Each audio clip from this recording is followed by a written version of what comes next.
Come dream with me tonight.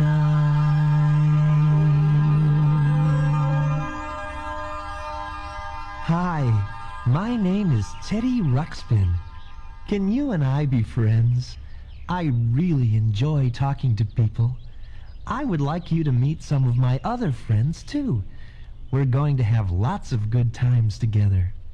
Now, listen to this sound. That sound reminds you to open the book to page 1. Each time you hear that sound again, you turn a page, okay? There's a picture of Grubby. He's been a good friend of mine for a long time. Say hello to our new friend, Grubby. Oh, hi there. How are you? Remember, turn the page. Hey, Grubby, do you remember this song? Yeah, I sure do. Your friend is what I'd like to be. Your friend, 'cause I like you. Do you like me? My friend, I'd like for you to be. My friend, I'm nice to you, nice to me. Friendship is a lovely word. It makes a lovely sound. Friends are people that you like and like to be around. Your friend is what I'd like to be. Your friend, 'cause I like you. Do you like me? Of course, Grubby. My friend, I'd like for you to be. My friend, that's you, my friend. I'm nice to you, you're nice to me. Friends are people that you help when they have things to do. Friends are there to lend a hand when there are things that you must do. That's what friends are for. Your friend Is what I like to be. Your friend, 'cause I like you. Do you like me? My friend, My friend, I'd like for you to be. my friend, I'm nice to you, you're nice to me. Friends can make you smile when you are sore and feeling sad. And friends will make you happy, and I'm real glad I have you for my friend. My friend.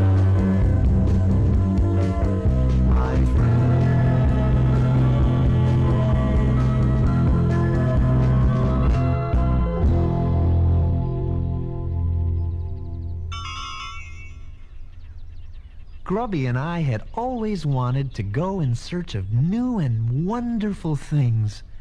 Then, one day, we found an old treasure map. The treasure was supposed to be hidden in the far-off land of Grundo. And so we left our homeland of Relonia and set out on our great adventure.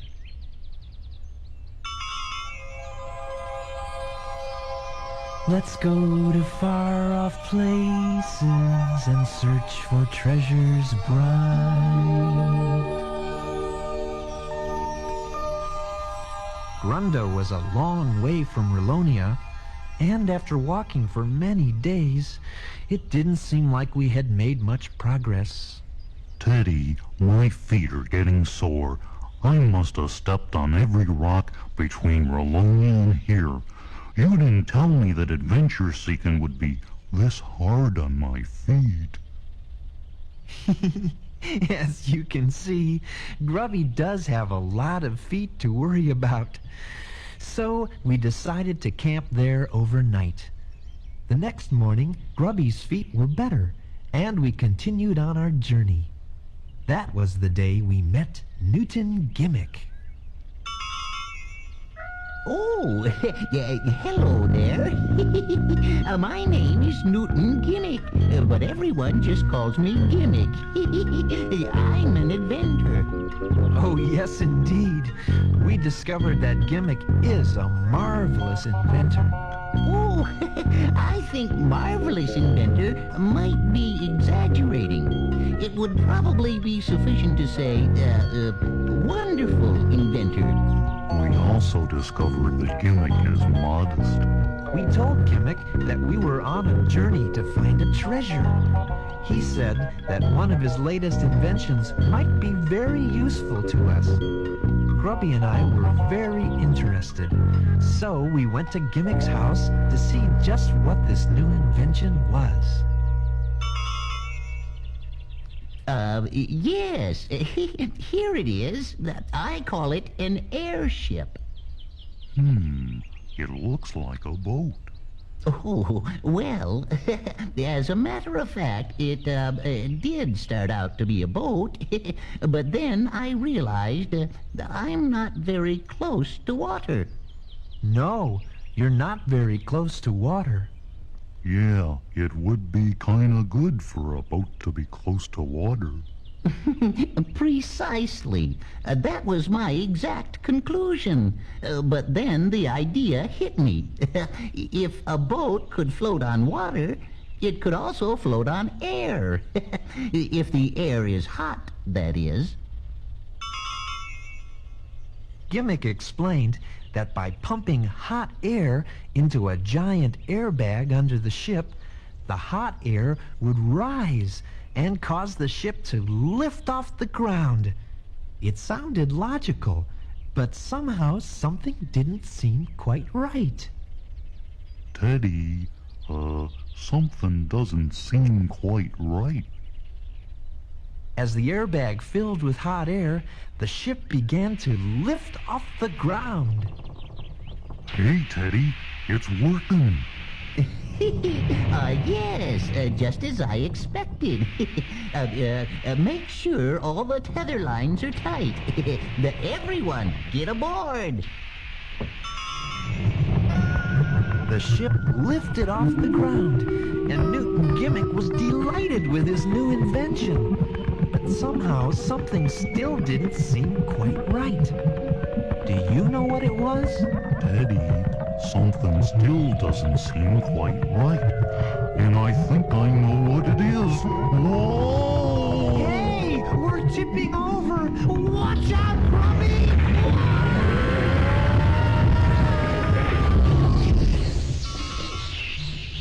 The airship had turned upside down and crashed. Apparently, something wasn't, quite right. Oh, really? Maybe it was the hot airbag trying to get out from under the ship? Yes, Grubby. That may be it. What Grubby said was correct. By any chance, did you expect what would happen? We discovered that the hot air should pull the ship up into the sky, not push it, which meant the ship would have to be suspended by ropes from the airbag. Indeed, Teddy. And once we had done that, everything was all right. Well, almost all right anyway. You see, we could make the ship go up and down okay, but we couldn't steer it very well. In fact, we got stuck in a tree. Suddenly, we heard a tiny voice. Just what are you doing in my tree? Who said that? I said that, and I'll say it again. Just what are you doing in my tree? We discovered that the voice was coming from a tiny flying lady. Hey, would you look at that? What is it? I'm a wood sprite. No, there is no such thing as a wood sprite. Oh, no? And I suppose there's no such thing as a big bag of air stuck in my tree. But there it is, big as life. She was a real wood sprite, no bigger than a bird, and very pretty. Well, how about moving this Oh. Do you really think I'm pretty? Oh, yes, I certainly do. Oh, aren't you sweet? And who are you? Well, I'm Teddy Ruxpin, and this is Grubby, and this is Newton Gimmick. How do you do? How do you do? How do you do? My name is Leota. I'm pleased to meet you, and I'm sorry if we damaged your tree. Oh, that's all right. Is there anything I can do to help? Well, I'm not sure. You do understand the simple basics of aerodynamics, don't you? Huh? Leota showed us how to get down out of the tree. Then she gave us some ideas about steering the airship. Now, in order for your airship to move in any given direction, you must apply a force in the opposite direction, such as this large manually driven propeller. Then you will have to know something about the effect of wind and various aspects of navigation. It's very simple. Well, it all sounded very confusing at first, but Leota had been flying all of her life and knew just what we should do to make the airship work. And so at last the airship flew perfectly. We said goodbye to Leota. Goodbye! Goodbye! Goodbye. Toodaloo! Goodbye, everyone! And we were off on our way to Grundo in search of adventure and maybe to find a treasure. Grubby and I had met two new friends, Newton Gimmick and Leota the Wood Sprite. And I think we started to learn that it probably wouldn't matter too much if we ever found the treasure or not. The important thing would be the people we would meet and the things we would discover along the way. Come and discover the world with me. There are lots of people we can meet, lots of things to see. So come and discover the world with me.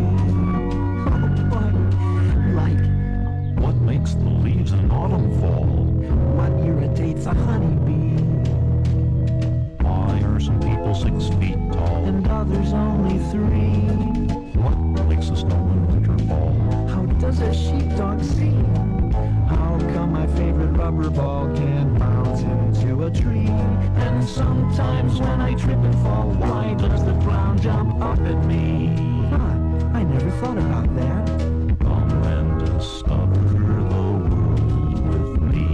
There are lots of people we can meet, lots of things to see.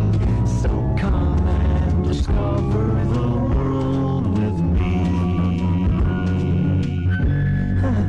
You think that a snowflake knows just what shape it's gonna be? How do you think a duck has toes? Why does a dog have fleas? Why are there freckles on my nose? What causes me to sneeze? Where does a balloon go when you set it free? And overnight a mushroom grows, but it takes years to grow a tree. Don't ask me. Okay, come and discover the world with me. There are lots of people we can meet, lots of things to see. So come and discover the